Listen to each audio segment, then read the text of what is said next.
Bonjour et bienvenue dans cette édition du mois de mars de notre point marché.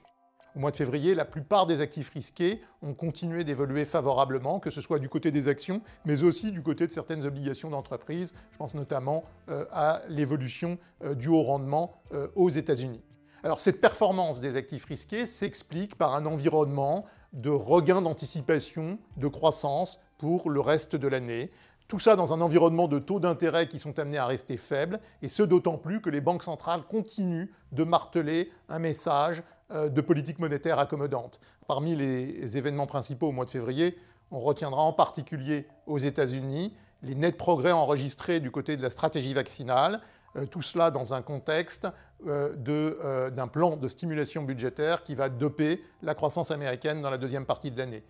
Mécaniquement, ceci a conduit à une remontée des anticipations d'inflation et on a observé une remontée des taux d'intérêt à long terme aux États-Unis qui ont entraîné dans leur sillage les taux d'intérêt européens. Par exemple, on a vu le taux d'intérêt à 10 ans sur les emprunts d'État français repasser temporairement au-dessus de zéro.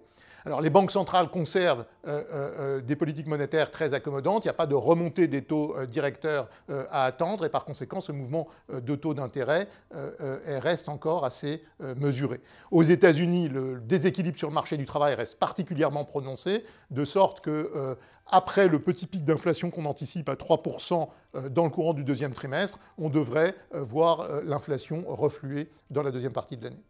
Alors notons qu'il existe un vif débat aux États-Unis sur l'ampleur du programme budgétaire de 1 900 milliards de dollars qui pourrait conduire à court terme à un mini-boom inflationniste. C'est d'ailleurs ça qui a conduit à la remontée des taux d'intérêt à long terme aux États-Unis. Cette augmentation des taux d'intérêt correspond à la conjoncture américaine. La conjoncture européenne en ce début d'année reste particulièrement déprimée. Ceci dit, les perspectives pour la deuxième partie de l'année s'annoncent nettement plus favorables. Du côté des marchés, en dépit du repli des bourses en fin de mois, on observe en fait une progression de l'ensemble des bourses d'environ 3% sur l'ensemble du mois de février, avec une progression exceptionnelle des titres de valeur de plus de 6,5%, que ce soit en Europe ou à l'échelle mondiale.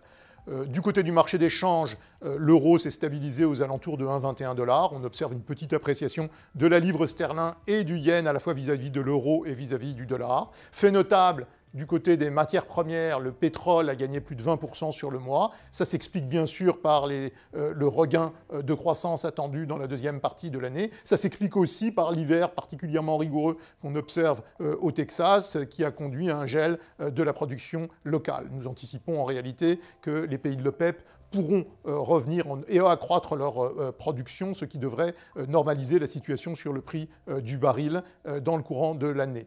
Du côté du Bitcoin, les cours ont continué de flamber. Je vous rappelle que le Bitcoin a triplé en valeur depuis le début de l'année, gagnant à nouveau plus de 30% sur le mois de février. Il résulte d'un appétit insatiable des investisseurs pour les actifs digitaux, pour des raisons de diversification, de crainte d'inflation. De notre point de vue, il conduira tôt ou tard les régulateurs à revoir l'environnement réglementaire pour ces actifs digitaux.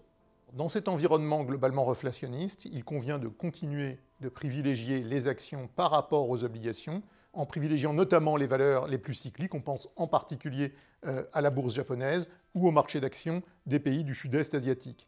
Les actions devraient continuer de bénéficier d'un regain d'inflation si ce dernier résulte d'une amélioration de la croissance. Et ce d'autant que les banques centrales s'engagent à maintenir leur taux directeur inchangé pendant encore un certain temps.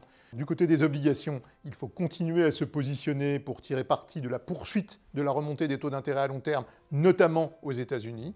Nous estimons qu'il existe toujours des gisements de valeur du côté des obligations d'entreprise et nous avons revu à la hausse notre exposition aux obligations sociales et aux obligations vertes. Enfin, point important ce mois-ci, nous avons commencé à adopter des stratégies de couverture des portefeuilles pour se prémunir contre le risque d'inflation.